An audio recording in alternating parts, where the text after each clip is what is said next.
Black window movie just अभी भी release हुई है और इसकी स्टोरी जो है वो कैप्टन अमेरिका सिविल वॉर और एवेंजर्स इन्फिनिटी वॉर के पहले की है। ये ब्लैक विडो की ओरिजिनल पे बेस्ड है, तो 1995 की भी स्टोरी हमें यहाँ पे दिखाई गई है। तो इस मूवी की शुरुआत होती है ओहायो 1995 से, जहां पे नताशा और येलिना बेलोवा दोनों बहनें हैं और दोनों आपस में पार्क में खेल रही हैं। फिर हमें दिखाया जाता है कि उसकी मॉम, जिसका नाम है मेलिना, वो उसे लेने आ जाती है, जहां पे इनका फादर एलेक्सी और ये सारे लोग मिलकर डिनर कर रहे होते हैं। जहां पे एलेक्सी बोलता है कि कल हमें यहाँ से जाना होगा। उसकी बात सुन के जो छोटी बेटी होती है यानी कि येलिना, वो तो खुश हो जाती है, लेकिन नताशा दुखी लगती है क्योंकि उसको मालूम था ये किस चीजों के बारे में बात कर रहे हैं। फिर हम देखते हैं शाम को ही वो लोग घर से बाहर निकल जाते हैं और एक हैंगर में जाते हैं जहां पे एक प्लेन रखा हुआ होता है और अब उनको उस प्लेन से कहीं जाना होता है। उतने में देखते हैं कि कुछ लोग वहां पे हमला कर देते हैं, लेकिन एलेक्सी उनसे लड़ता है और एलेक्सी के अंदर सुपर सोल्जर की पावर होती है। जैसे कैप्टन अमेरिका के अंदर पावर थी, बिल्कुल सेम सारी पावर्स इसके भी अंदर थी और यहाँ पे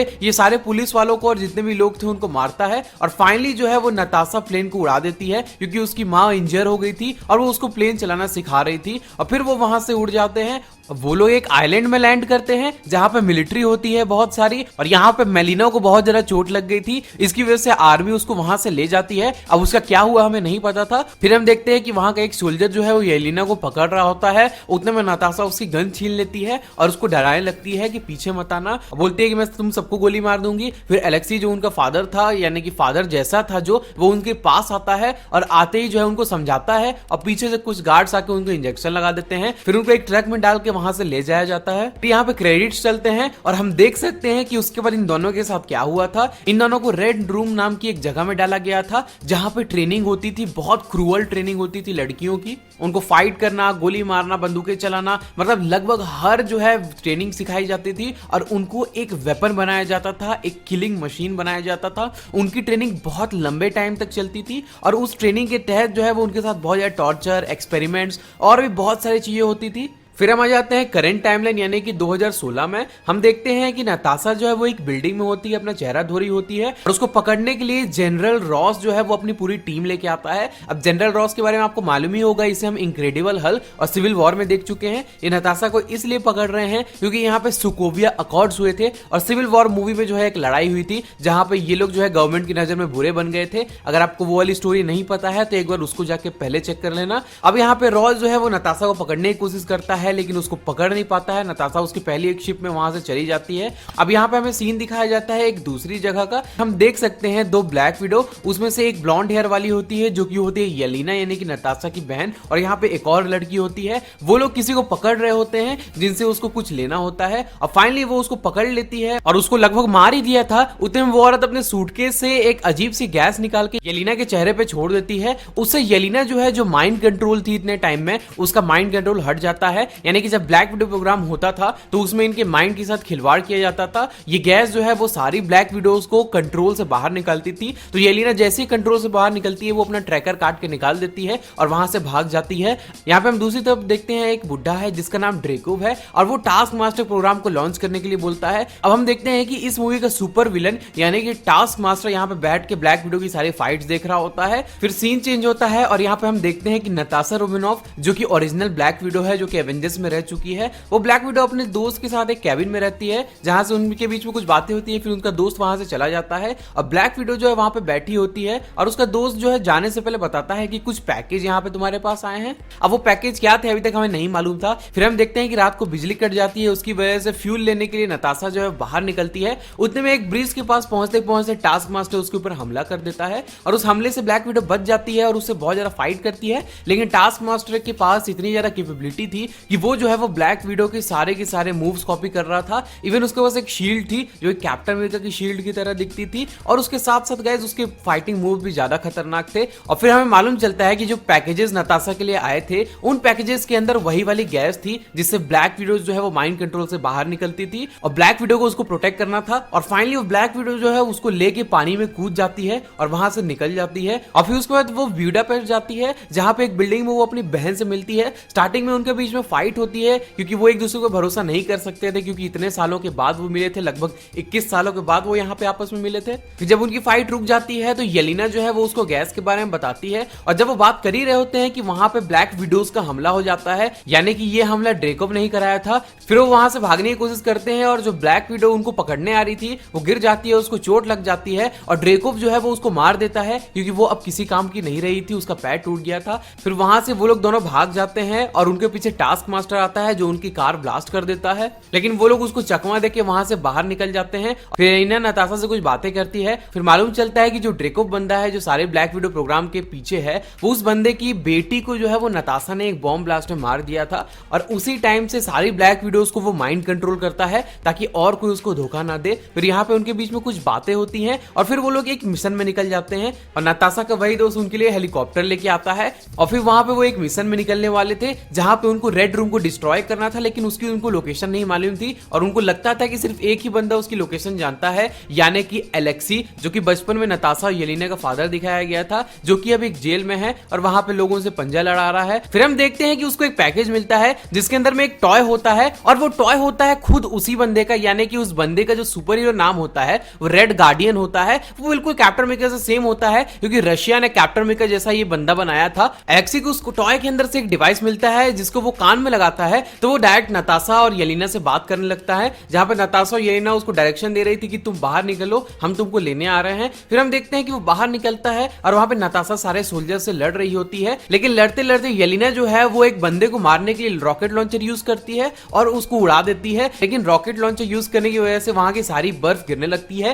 क्योंकि उस एरिया के चारों तरफ पहाड़ी पहाड़ थे जो कि बर्फ से लदे हुए थे, और उस ब्लास्ट की वजह से वो सारी बर्फ नीचे गिरने लगती है और एक एवलांच आ जाता है, जिससे सारे लोग जो है वो बच के वहां से भागने लगते हैं। बड़ी मुश्किल से एलेक्सी और नताशा जो है वो हेलीकॉप्टर में बैठते हैं और एवलांच वहां पे आने से पहले ही वहां से बाहर निकल जाते हैं। अब यहाँ पे ये लोग एलेक्सी से बात कर रहे होते हैं, जहां पे एलेक्सी बहुत सारी बातें बोल रहा होता है, उतने में नताशा उससे पूछती है कि रेड रूम कहाँ है। वो बोलता है मुझे नहीं मालूम है, लेकिन मुझे पता है किसको मालूम होगा, और फिर वो मेलिना का नाम लेता है। उसके नताशा और येलेना शॉक हो जाती हैं, क्योंकि बचपन में जब उन्होंने मेलिना को देखा था तो वो ऐसी हालत में थी कि इनको लगा था वो मर गई होगी, लेकिन एक्चुअल में वो मरी नहीं थी, और वो अभी भी सेंट पीटर्सबर्ग नाम की जगह में रहती है, जहां पे सुअरों के ऊपर वो एक्सपेरिमेंट करती है। फिर हमें दिखाया जाता है कि वो किस तरह से सुअरों के ऊपर एक्सपेरिमेंट कर रही है, और उनको एज अ डॉग की तरह दिखाया जा रहा है कि उनके माइंड को कंट्रोल करके जिस तरह से ब्लैक विडोज को कंट्रोल किया जाता है वो उनसे कुछ भी करवा सकती है। फिर हमें हेलीकॉप्टर का सीन दिखाया जाता है जो कि क्रैश हो गया था, क्योंकि उसमें ज्यादा फ्यूल नहीं बचा था, और एलेक्सी ने बोला था कि हमारे पास इतना फ्यूल होगा कि हम वहां पे पहुंच जाएंगे,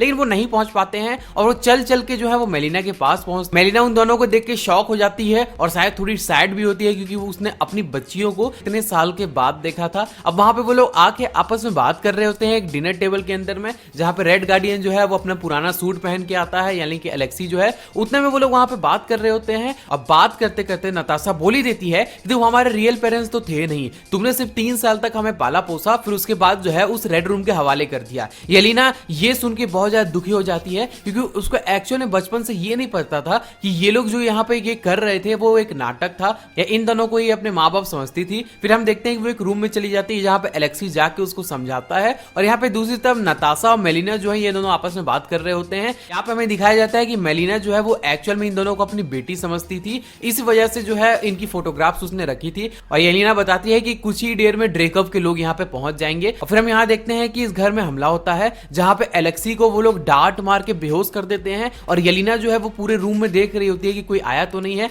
उतने में हम देखते हैं कि सामने जो है वो नताशा रोमानोव बेहोश पड़ी थी, और मेलिना जो है उसने एक सूट पहन रखा था और उसने इन सारे लोगों को धोखा दिया था। और फिर हम देखते हैं कि मेलिना एक टेजर की मदद से येलेना को बेहोश कर देती है, और फिर जब उनकी आंख खुलती है तो वो लोग होते हैं रेड रूम के अंदर। अब रेड रूम इनको इसलिए नहीं मिला था क्योंकि वो एक्चुअल में अर्थ में था ही नहीं, वो आसमान में एक प्लेन की तरह उड़ता रहता था और उसकी लोकेशन हमेशा चेंज होती रहती थी, इसलिए उसको कोई पकड़ नहीं पाता था। फिर यहाँ पे हम देखते हैं कि ड्रेकोव ने एलेक्सी और नताशा को एक रूम में बंद किया होता है और येलेना की ब्रेन सर्जरी करके वो ये चेक करने वाले होते हैं कि इसने धोखा एक्चुअल में दिया क्यों। फिर हम देखते हैं कि यहाँ पे दूसरी तरफ मेलिना जो है वो ड्रेको के पास आती है और उससे वो बातें कर रही होती है और बोलती है कि मिशन सक्सेसफुल रहा, ये वो और बातें जो हैं। फिर ड्रेको उससे बहुत सारी बात करता है, फिर उसे एक्चुअल में ये पता चल जाता है कि ये मेलिना नहीं है, ये नताशा रोमानोफ है और वो एक टेक्नोलॉजी का यूज कर रही है जिससे उसने अपने फेस को छुपा रखा है। और जो नताशा रोमानोफ जो है जिसको जेल में बंद करके रखा गया था वो एक्चुअल में मेलिना थी और मेलिना ने इनको धोखा नहीं दिया था, मेलिना ने ही ये ट्रिक बताई थी ताकि जो है ये लोग ड्रेको को मार सके और रेड रूम को बर्बाद कर सके। और फिर हमें दिखाया जाता है येलिना का सीन जहां पे उसकी सर्जरी होने ही वाली होती है। उठने में मेलिना एक डिवाइस की मदद से जो कि उसके कान में लगा हुआ होता है उसको बताती है किस तरह से उसको छूट के उन सारे लोगों को मारना है, फिर उसके बाद वो उन लोगों को मारती है। फिर हमें नताशा का सीन दिखाया जाता है जहां पे ड्रेको उससे बात कर रहा होता है और टास्क मास्टर उसको मारने आ ही रहा होता है और फिर नताशा बोलती है कि तुम ये क्यों कर रहे हो, मैंने तुम्हारी बेटी को मार दिया था इसलिए। उतने में ड्रेकोव जो है वो हंसने लगता है और फिर जो है वो टास्क मास्टर का चेहरा दिखाता है जिसका चेहरा पूरी तरह से जला हुआ होता है और वो एक लड़की होती है। फिर नताशा को मालूम चलता है कि वो लड़की और कोई नहीं इसी ड्रेकोव की बेटी होती है जिसको बॉम्ब ब्लास्ट में उसने मारने की कोशिश की थी लेकिन वो किसी तरह बच गई थी। और फिर ड्रेकोव ने अपने बेटी के नेक के पीछे एक चिप लगा दी थी जिसकी वजह से वो अभी तक जिंदा थी और उसको ही टास्क मास्टर बना दिया था। फिर टास्क मास्टर को वो वहां से जाने बोलता है। जब वो वहां से चली जाती है तो ब्लैक विडो जो है वो उसको मारने की कोशिश करती है लेकिन वो उसको मार नहीं पाती है क्योंकि जितने भी ब्लैक विडोज को रेड रूम में तैयार किया जाता था उनके माइंड में ड्रेकोव की एक स्मेल डाली जाती थी जिसकी वजह से वो ब्लैक विडोज ड्रेकोव के ऊपर हमला नहीं कर सकती थी। फिर हमें यहाँ पे दूसरा सीन दिखाया जाता है जहां पे एलेक्सी और मेलिना जो है वो दोनों जो है अब टास्क मास्टर से लड़ रहे थे। बहुत कड़ी टक्कर देता है एलेक्सी टास्क मास्टर को लेकिन तब भी जो है वो कोई खास फाइट नहीं हो पाती है। फिर यहाँ पे दूसरे ड्रेकोव जो है नताशा को अपना प्लान बताता है। वो बोलता है कि वो तुम्हें माइंड कंट्रोल करना चाहता था क्योंकि तुम एक एवेंजर हो और एक एवेंजर को माइंड कंट्रोल करने के बाद वो उससे कुछ भी करा सकता है। फिर हम देख सकते हैं कि नताशा को वो एक कंप्यूटर स्क्रीन में बहुत सारे लोगों की तस्वीरें दिखाता है जो कि पूरी दुनिया में फैली होती हैं और वो होती हैं इसी रेड रूम में तैयार की हुई ब्लैक विडोज। और उन सारे ब्लैक विडोज को वहां पे एक नॉर्मल लाइफ जीने के लिए रखा गया है लेकिन वो कभी भी यहीं बैठे बैठे उनका माइंड कंट्रोल कर सकता है और कहीं भी एक वॉर क्रिएट कर सकता है और जो मर्जी वो चाहे वो कर सकता है। किसी भी कंट्री को जब चाहे डिस्ट्रॉय कर सकता है, उस कंट्री की गवर्नमेंट को हटा के वो खुद वहां पे बैठ सकता है और बहुत सारी चीज प्रोग्राम के तहत वो कर सकता है। यानी कि ये प्रोग्राम जो है वो सिर्फ तबाही मचाने के लिए बनाया गया था और वो ये सारी चीजें जो है सिर्फ एक टैबलेट की मदद से करता था। अब नताशा ये सारी चीजें सुनने को तो हंसने लगती है और बोलती है कि तुमने तो मुझे सारा प्लान ही बता दिया। फिर हमें दिखाया जाता है पास्ट का सीन जहां पे मेलिना ने नताशा को बताया था कि उसकी स्मेल की वजह से वो तुम उसको मार नहीं सकती, इसकी वजह से उसको तुम्हें अपने साइनस की नर्व जो होती है उसको डैमेज करना पड़ेगा ताकि तुम उसकी स्मेल को सूंघ ना पाओ। नताशा जो है टेबल में अपना सर मार के अपने नाक को बंद कर लेती है जिसकी वजह से अब वो ड्रेकोव को मार सकती थी और फिर वो उसको मार के उस टैबलेट को ले ही रही होती है। उतने वहां पे सारी की सारी ब्लैक विडोज आ जाती हैं जो कि ड्रेकोव के अंदर में काम करती थी और वो आकर ब्लैक विडो से लड़ने लगती है। वो सारी की सारी इससे फाइट कर रही थी लेकिन नताशा रोमानोफ को इन्होंने हरा ही दिया था। उतने में एक छोटा सा बॉम्ब ब्लास्ट होता है जिसके अंदर से वही गैस बाहर निकलती है जिस गैस से ब्लैक विडोज के माइंड कंट्रोल से हटाया जाता था और फाइनली जो है वो सारे ब्लैक विडोज नॉर्मल हो जाते। और यहाँ पे हम देख सकते हैं कि मेलिना जो है वो इस शिप को क्रैश करने वाली थी क्योंकि अगर रेड रूम रहता तो कोई और बंदा शायद यहाँ पे आके और ब्लैक विडोज बना सकता था, इसलिए वो अभी इस रेड रूम को डिस्ट्रॉय करने वाले थे। तो हम देखते हैं कि नताशा जो है उस टैबलेट से सारा का सारा डेटा कॉपी करती है और वहां से भागने की कोशिश करती है। यहाँ पे दूसरी तरफ येलिना जो है ड्रेकोव को भागने से रोक रही थी तो उसके हेलीकॉप्टर को डिस्ट्रॉय कर देती है जहां पे ड्रेकोव और उसकी पूरी आर्मी खत्म हो जाती है। और फिर येलिना जो है वहां से नीचे गिरने लगती है और पूरा का पूरा जो रेड रूम था वो नीचे आ रहा था और यहाँ पे येलिना को बचाने के लिए यहाँ पे नताशा आती है और येलिना को एक पैराशूट दे देती है जिसकी वजह से येलिना तो बच जाती है लेकिन नताशा को टास्क मास्टर नीचे गिरा देता है। लेकिन नताशा टास्क मास्टर को पकड़ लेती है और टास्क मास्टर को फाइनली पैराशूट खोलना ही होता है बचने के लिए, जिससे नताशा भी बच जाती है। और फिर नताशा और टास्क मास्टर के बीच में फाइट होती है और फाइनली नताशा जो है वो वही गैस जो है वो टास्क मास्टर को भी सुंघा देती है जिससे उसका माइंड कंट्रोल हट चुका था और टास्क मास्टर को रियलाइज हुआ था कि वो कितनी बड़ी गलती कर रहा था।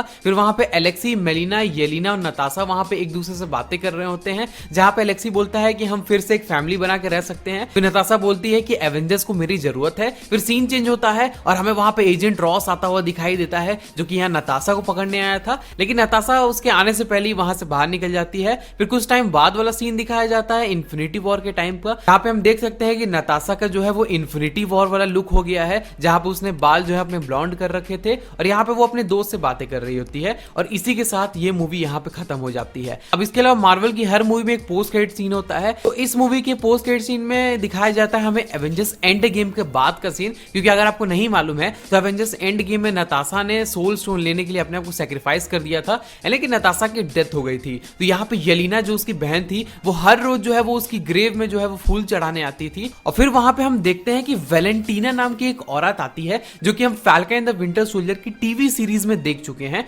और फिर वो उसको हॉकाई की फोटो दिखाती है और बोलती है यही बंदा जो है वो नताशा की डेथ के पीछे है। और अब हम इसके आगे क्या दिखाया जाएगा ये नहीं मालूम है, लेकिन मूवी यहीं पे खत्म हो जाती है। तो गाइस मेरे हिसाब से आज का वीडियो इतना ही था, बहुत टाइम लगा मेरे को ये वीडियो बनाने में। तो अगर आपको ये वीडियो पसंद आया हो तो इस वीडियो को लाइक करना, चैनल को सब्सक्राइब करना एंड नोटिफिकेशन बेल ऑन करना मत भूलना। चलो यार मिलते हैं अगले वीडियो में ऐसे ही नए टॉपिक के साथ। तब तक के लिए thank you, have a great time, have a good day, signing off.